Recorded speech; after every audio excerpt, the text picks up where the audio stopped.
안녕하세요 여러분. 오늘의 흥미로운 영상 내용은 베이징, 트럼프와의 무역 협상을 위한 첫 입찰 준비, 그리고 무역 긴장이 고조되면서 아시아 제조업 활동 신호 부진에 관한 것입니다. 우선 좋아요, 버튼을 누르고 채널 구독 및 알림 설정 또 잊지 마세요. 여러분의 관심과 지지가 저희에게 큰 힘이 됩니다.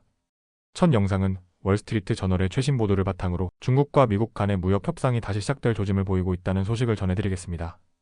트럼프 전 대통령이 10% 관세를 부과하자 베이징은 협상 여지를 남겨두며 대응에 나섰는데요. 과연 이번 협상에서 어떤 변화가 있을까요? 첫째, 트럼프의 관세 조치, 중국의 반응은?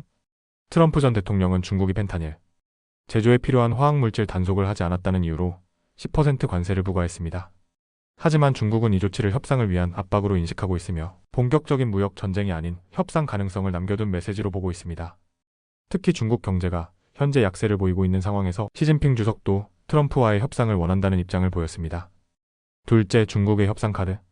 중국이 현재 미국과의 협상에서 제시하려는 카드는 2020년 체결된 1단계 무역 협정을 다시 복원하는 것입니다.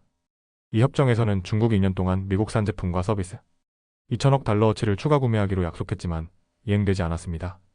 이번 협상에서 중국은 미국산 농산물, 에너지, 산업 제품 구매를 확대하는 방안을 제시할 가능성이 큽니다. 셋째, 중국의 추가 제한. 중국은 이번 협상에서 단순히 미국산 제품을 사들이는 것 외에도 다음과 같은 추가 제한을 검토 중입니다. 전기차 배터리 산업 투자 확대와 위안화 평가 절하를 하지 않겠다는 약속, 미국 제품의 가격 경쟁력을 유지하기 위함, 그리고 펜타닐 관련 화학물질의 수출 단속 강화. 넷째, 미국과의 기술 전쟁. 중국은 틱톡의 통제를 상업적 문제로 다루겠다는 입장을 밝혔습니다.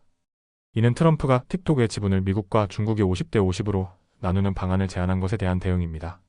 하지만 틱톡의 핵심 알고리즘이 거래 대상에 포함될 수 있는지는 불확실합니다. 다섯째, 트럼프의 전략. 트럼프 전 대통령은 관세를 무역 협상의 지렛대로 사용해왔습니다. 그는 중국이 미국과의 무역 흑자를 줄이도록 유도하고 있으며 나아가 우크라이나, 러시아 전쟁 해결에 중국이 협력하도록 압박할 가능성도 있습니다. 여섯째, 미중 무역 협상의 향방은? 중국은 트럼프 정부에 대한 보상 개념을 적용해 지난 4년 동안 지연된 무역 약속을 이행할 의사를 보일 가능성이 큽니다. 하지만 미국 내에서는 중국에 대한 강경 노선을 주장하는 세력이 존재하며 트럼프 행정부 내에서도 안보 문제를 포함해 더 강력한 조치가 필요하다는 의견이 있습니다. 일곱째, 결론 트럼프의 선택은? 현재로서는 트럼프 대통령이 협상을 원하는 방향으로 이끌어 갈 가능성이 큽니다. 그는 중국을 군사적 위협으로 보지 않고 경제적 협상 대상으로 보고 있기 때문입니다.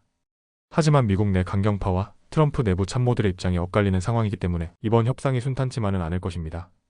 다음 영상은 월스트리트 저널의 최신 보도를 바탕으로 글로벌 무역 긴장이 아시아 제조업에 미치는 영향을 살펴보겠습니다.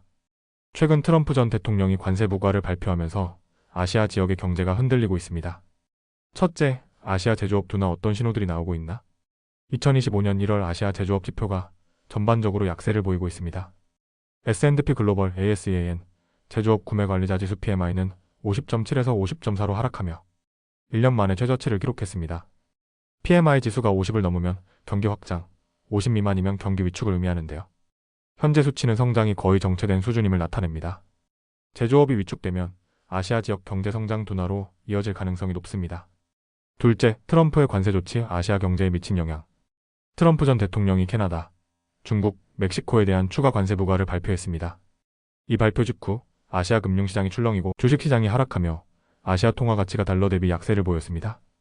이러한 무역 불확실성은 기업들의 신규 주문 감소와 생산 둔화로 이어지고 있습니다. 셋째, 한국과 대만의 제조업 엇갈린 신호. 한국의 제조업 PMI는 소폭 개선되었습니다. 생산량과 신규 주문이 회복되는 조짐을 보였지만 성장률은 여전히 낮은 수준입니다. 수출 시장은 안정적인 반면 국내 경제 상황이 부담 요인으로 작용하고 있습니다. 반면 대만의 제조업은 다소 주춤하고 있습니다. PMI 상승세가 지속되긴 했지만 성장 속도는 둔화되었습니다. 이는 신규 주문과 생산량 증가세가 약화된 것과 관련이 있습니다. 넷째, 중국 제조업 성장 지속, 하지만 불안 요소 여전. 중국의 제조업은 지속적으로 성장하고 있지만 그 속도는 눈에 띄게 느려지고 있습니다. 특히 최근 트럼프의 관세 조치 발표 이전부터 중국의 수출업체들은 이미 어려움을 겪고 있었습니다.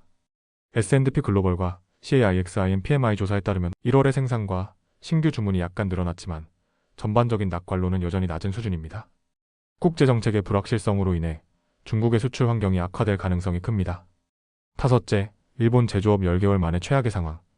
일본 제조업 PMI는 10개월 만에 가장 심각한 수준으로 하락했습니다. 생산량과 신규 주문이 급격히 줄어들면서 특히 반도체와 자동차 산업에서 고객 신뢰가 약화되고 있습니다. 신규 수출 매출도 감소하면서 국제 수요 둔화가 일본 경제에 미치는 충격이 커질 것으로 예상됩니다.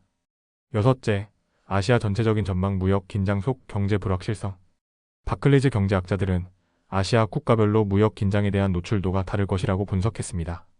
대만이 가장 취약하며 한국과 싱가포르가 그 뒤를 따르고 태국과 말레이시아는 중간 정도 영향을 받을 것이라고 전망했습니다.